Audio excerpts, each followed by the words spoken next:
નમસ્તે. વસંત પંચમી હિન્દુ ધર્મના મુખ્ય તહેવારોમાંથી એક દર વર્ષે મહાસુદ પાંચમના દિવસે ઉજવવામાં આવે છે. આ દિવસ વસંતના આગમન અને દેવી સરસ્વતીની પૂજા માટે છે. વસંત પંચમીનો સીધો સંબંધ દેવી સરસ્વતી સાથે છે. પૌરાણિક કથા અનુસાર જ્યારે ભગવાન બ્રહ્માએ સૃષ્ટિની રચના કરી હતી ત્યારે સૃષ્ટિમાં જીવન શાંત અને કોઈ અવાજ વિનાનું હતું. ભગવાન બ્રહ્માએ પોતાના કમંડળમાંથી પાણી છાંટ્યું, જેમાંથી દેવી સરસ્વતી પ્રગટ થયા હતા. દેવી સરસ્વતીએ વીણા વગાડીને મીઠો અવાજ સમગ્ર વિશ્વમાં ફેલાવ્યો. ત્યારથી દેવી સરસ્વતીને જ્ઞાન, સંગીત અને કલાની દેવી માનવામાં આવે છે અને આ તિથિએ વસંત પંચમીની ઉજવણી થવા લાગી હતી. વસંત પંચમીના દિવસે જ્ઞાન અને કલાની દેવી સરસ્વતીની પૂજા કરવામાં આવે છે. પૂજામાં સફેદ ફૂલ, પીળા વસ્ત્રો, સફેદ તલ અને સંગીત અર્પણ કરવામાં આવે છે. દેવી સરસ્વતીના ચરણોમાં વીણા અને પુસ્તક મૂકવું શુભ માનવામાં આવે છે. આ દિવસ વિદ્યાર્થીઓ માટે ખૂબ જ શુભ છે. આ દિવસે વિદ્યાર્થીઓ જ્ઞાન, અધ્યયન અને વિદ્યાની પ્રાપ્તિ માટે સરસ્વતી માતા પાસેથી આશીર્વાદ લે છે. આ ઉપરાંત આ ખાસ દિવસે નાના બાળકોને અક્ષર જ્ઞાન પણ આપવામાં આવે છે, જેને વિદ્યા આરંભ કહેવામાં આવે છે. વસંત પંચમીને વસંતના આગમન તરીકે પણ ઉજવવામાં આવે છે.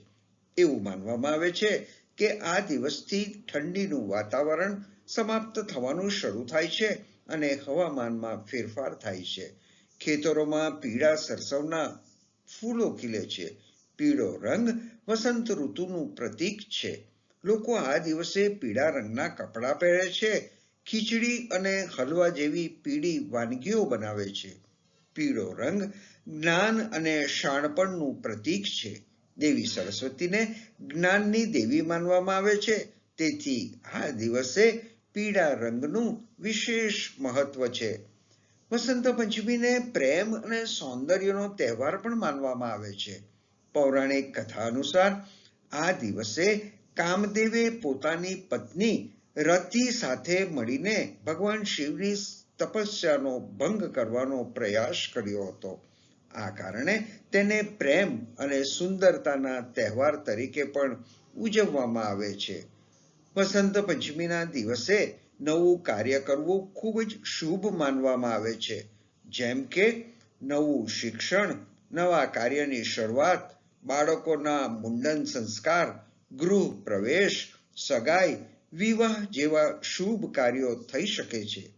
વસંત પંચમીના દિવસે વિદ્યાદાન તેમજ અભ્યાસ સાથે જોડાયેલી વસ્તુઓ જેવી કે પુસ્તકો, નોટબુક, પેન અને પેન્સિલનું દાન કરવું ખૂબ જ લાભકારી માનવામાં આવે છે. આ દિવસે પીળી વસ્તુઓનું દાન, અનાજનું દાન, ધનનું દાન ખૂબ જ શુભદાયી માનવામાં આવે છે. વસંત પંચમીની ખૂબ શુભેચ્છાઓ. ધન્યવાદ.